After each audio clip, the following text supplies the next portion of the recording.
Hello guys, another video. இன்றைக்கி என்னென்னா நம்ம புதுசாக ஃப்ரெண்ட்ஸ் ஆட் பண்ணியிருக்கோம். அந்த ஃப்ரெண்ட்ஸை தான் நம்ம பார்க்க போகிறோம். இவங்க தான் அந்த ஃப்ரெண்ட்ஸ். இவங்க யாருன்னு உங்களுக்கு நல்லாவே தெரியும் கைஸ். இருங்க கைஸ், நான் ஃப்ளாஷ் போடுறேன். இப்போ நல்லா தெரியும்.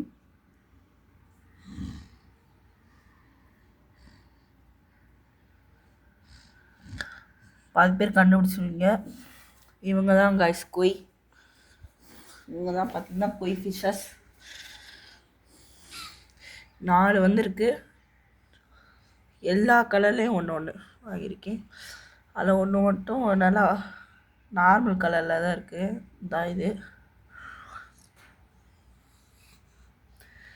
அப்புறம் ஒரு ஒயிட், ஒரு ரெட்டில் ஆரஞ்சு அண்ட் பிளாக் கலந்தது. அப்புறம் ஒரு மாதிரி கோல்டு, அப்புறம் ஒரு மாதிரி டிஃப்ரெண்ட் கலர்.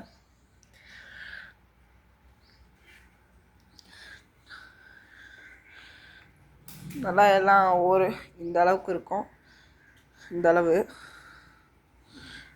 இருக்கும் காஷ் எல்லா மீனும். இந்த ஃபிஷ்ஷஸும் இருக்குது. அப்புறம் பார்த்திங்கன்னா நம்மள்கிட்ட ஃபாக்ஸ் டெயிலும் நிறையா இருக்குது. ஃபாக்ஸ் டெயில் வேணுன்னா மறக்காம வந்து வாங்கிக்கோங்க. அப்புறம் நம்மக்கிட்ட பிரானா மீன்களும் இருக்குது.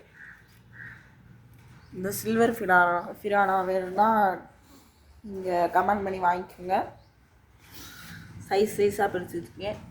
இது லாஸ்ட்டு ஸ்மால் சைஸ், இது கொஞ்சம் பிக் சைஸ், இதுதான் இருக்கலே லார்ஜ் சைஸ். ரொம்ப பெருசு இந்த இருக்குது பார்த்தீங்களா கைஸ், பெருசு தான் கைஸ், பெருசு இருக்குல்லே. இந்த பெருசு பார்த்தீங்கன்னா நல்லா எவ்வளோ தூரம் இருக்குன்னா, நல்லா எவ்வளோ தூரம் இருக்கும், இவ்வளோ தூரம் இருக்கும் கைஸ். இதோட பெருசு, என்னால் கை வைக்க முடில. இவரோட கொய்யெல்லாம் இருந்தால் சுற்றிக்கிட்டாங்க. நம்மளை மாலிஸ் இங்கிட்டு பக்கத்தில் பயந்து போய் நிற்கிட்டு யார் இவங்க மாட்டால் சுற்றிக்கிட்டாங்கன்னு சொல்லிட்டு. அவளோட இப்போதைக்கு நம்ம கிட்ட பார்த்திங்கன்னா பேண்டா மாலிஸ் மட்டும்தான் கைஸ் இருக்குது. அப்புறம் 2 ஷார்க் இருக்குது. எனக்கு ஒரே ஒரு பயம் என்னென்னா, நம்ம கொய் பார்த்திங்கன்னா ஷார்க் பக்கத்தில் போயிட்டு ஷார்க் அதோட செதில் இறக்கிடுமோன்னு தான் ரொம்ப பயமாக இருக்குது. மற்றபடி ஒன்றும் இல்லை. இங்கே ரொம்ப பயப்படுறாங்க. ஹேண்ட் ஃபீடிங் இதுக்கு பழகணும். இதுக்கு ஹேண்ட் ஃபீடிங் பழகுற வீடியோ கொடுக்கலாமா வேணுமான்னு சொல்லிட்டு நீங்கள் மறக்காமல் கமெண்ட் பண்ணுங்கள் கைஸ். நம்மளோட கோல்டன் அரோனா எங்கே இருக்குதுன்னு நீங்கள் கேட்பீங்க. கோல்டன் அரோனா கிளாஸ் டேங்குக்கு போயிடுச்சு. அது கீழே உள்ள கிளாஸ் டேங்குக்கு போயிடுச்சு. அதுவும் நல்லா இருக்குது. சாண்டெல்லாம் போட்டு நல்ல கிளாஸ் டேங்கில் இருக்குது. குடிக்கவே முடியல கைஸ், ரொம்ப ஃபாஸ்ட்டாக இருக்காங்க. ரொம்ப க்யூட்டாக இருக்குது. அதுலேயும் அந்த ஒயிட், ரெட்டு, இந்த எல்லோவெல்லாம் பார்த்திங்கன்னா ரொம்ப சூப்பராக இருக்குது. அப்புறம் சும்மா யாரும் வாங்க மாட்டாங்க அந்த கலர் மேக்ஸிமம், ஏன்னா அது நல்ல கலரே இல்லை. பட் இருந்தால் நான் வாங்கியிருக்கேன் காய்ஸ். இதோட ப்ரைஸ் இது இந்த கடையோட இது வாங்கின இடம் இதெல்லாம் உங்களுக்கு வேணும்னா மறக்காமல் நம்ம சேனல் லைக் அண்ட் சப்ஸ்கிரைப் பண்ணிட்டு கமெண்ட் பண்ணுங்கள் காய்ஸ். அப்புறம் நம்மளோட குட்டி இதில் ஒரு 5 இருக்குது. சீட்டா மாலியும், அப்புறம் ஒரு பிளாக், அப்புறம் ஒரு சிமெண்ட் கலர் மாதிரி காய்ஸ், கிரே மாதிரி. அப்புறம் மெயினாக என்னதுன்னா, இதில் ஒரு சின்ன மீன் தெரியுதா காய்ஸ், அது நம்மளோட பிரானா. அதை இதுக்குள்ளார விட்டு வச்சுருந்தேன், ஃப்ரிட்ஜ் பாக்ஸ்குள்ளார. அப்போலேருந்து இந்த குட்டி பார்த்தேன் தண்ணி இறைக்கும் போது.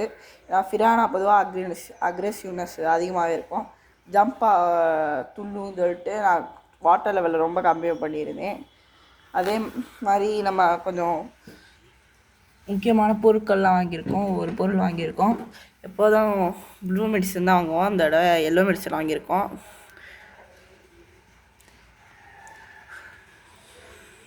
ப்ளூ மெடிசனும் ஒரு பாட்டில் வாங்கினோம். அப்புறம் க்ரீன் கலரில் புதுசாக ஏதோ ஒரு மெடிசன் வந்திருக்கு, அது என்ன மெடிசன்னு எனக்கு தெரியல காய்ஸ், மறக்காமல் அது என்ன மெடிசன்னு கமெண்ட் பண்ணிடுங்க. அப்புறம் இது எனக்கு என் ஃப்ரெண்ட்ஸ் கொடுத்தாங்க. இது பார்த்தீங்கன்னா கரெக்டாக நம்ம கையளவு இருக்குது. இதில் மொத்தம் 5 இருந்தது. எல்லாம் பார்த்தீங்கன்னா ஃப்ரிட்ஜ் பாக்ஸில் விட்டோடனே ஜம்ப் ஆயிடுச்சு. அதனால் நான் செத்துருச்சு கீழே விழுந்து. அதில் ஒரு மீன் மட்டும் தண்ணி எடுத்து போட்டோடனே பொழைச்சிக்கிச்சு. பொதுவாக இந்த மீன் பார்த்திங்கன்னா ஒரு ஃபைட்ரு மாதிரி வெளில வந்து மூச்சு வாங்கிட்டு உள்ளார போகும். அதனால் பார்த்திங்கன்னா அந்த செத்து போன வெளில குதிச்ச மீனை பார்த்திங்கன்னா வெளியிலையும் உள்ளாரே எடுத்து போட்டேன். அதுக்கப்புறம் கொஞ்ச நேரம் விட்டு சரியாயிடுச்சு காய்ஸ். அப்புறம் அது மூச்சு வாங்க தெரிஞ்சவொடனே அப்படியே விட்டுட்டேன். அப்படி தான் கஷ்டப்பட்டு காப்பாற்றி பார்த்தா மறுநாள் இன்றைக்கி காலையில் செத்துருச்சு. சரி, மனசை தேத்திக்கிட்டு இருந்துட்டேன் காய்ஸ். இப்போ ப்ரோ கொய்க்கு எந்த ப்ரோ ஃபுட்டு போடுறதுன்னு கேட்டிங்கன்னா நார்மலாக நான் கொடுக்குறதே. ஆனால் ஒன்று காய்ஸ், நான் இன்றைக்கி போய் இந்த 2-3 நாளுக்குள்ளார டெட்ரா பைட்ஸும் அப்புறம் நிறையா வாங்கினோம்.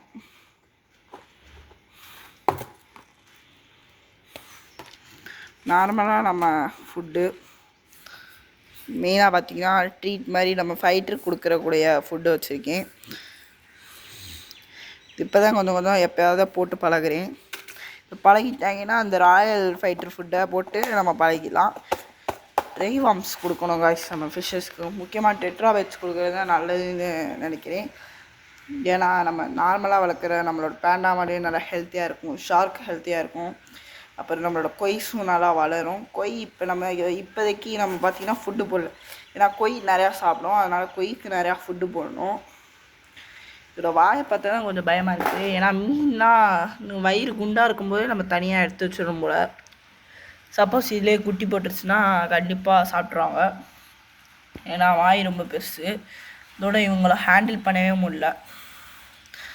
நல்லாயிருக்கு கைஸ். இங்கேருந்து பார்க்க ரொம்ப சூப்பராக இருக்குது. கிளாஸ் டேங்க்லேயும் போடலாம் கொய்யை. சரி, அடுத்த வீடியோவில் பார்க்கலாம்.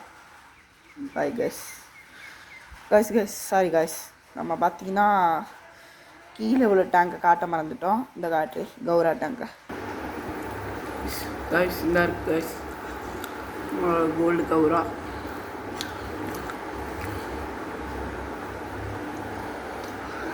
ரெட் கலர் ஐடியோட இப்போ பாருங்க கைஸ், நல்லா இருக்கு.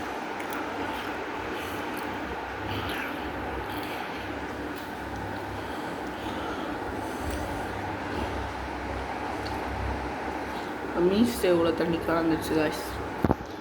அது சாண்டு போட்டு நம்மளோட 2 அழகான ஸ்னேக்ஸ் விட்ருக்கோம்.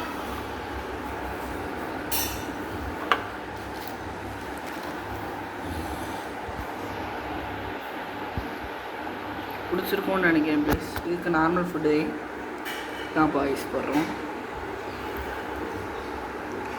சரி பாய் காய்ஸ், அடுத்த வீடியோவில் பார்க்கலாம். Bye guys.